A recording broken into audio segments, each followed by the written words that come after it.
কোরবানি কাদের উপরে ওয়াজিব বা কাদের জন্য কোরবানি করাটা জরুরি? মুসলিম বালেগ, সুস্থ মস্তিষ্ক এবং মুকিম যারা, অর্থাৎ মুসাফির নয়, এই সকল ব্যক্তিগণ যদি নিসাব পরিমাণ সম্পদের মালিক হয়, তাদের উপরে শরীয়ত কোরবানি করাকে ওয়াজিব করে দিয়েছে। এখন আমাদের জানা দরকার যে আসলে নিসাব কি।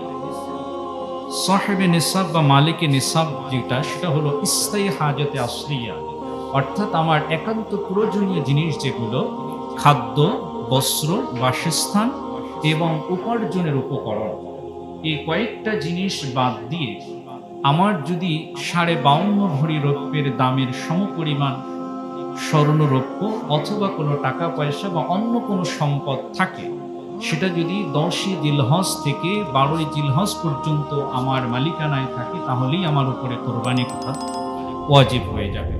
কারো কাছে দেখা গেল যে 52.5 ভরি রৌপ্যের দামের পরিমাণ টাকা নেই, সামান্য কিছু রৌপ্য আছে, সামান্য কিছু স্বর্ণ আছে যেটা তার অতিরিক্ত হিসাবে আছে, অথবা অন্য কোনো সম্পদ তার জন্য অতিরিক্ত হিসাবে আছে, তাহলেই তার উপরে কোরবানি করা ওয়াজিব হয়ে যাবে।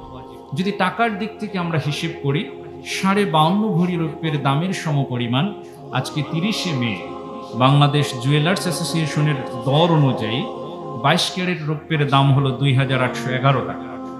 আর যদি আমরা সনাতন পদ্ধতির রৌপ্যের দাম ধরি, সেটার দাম হলো 1726 টাকা।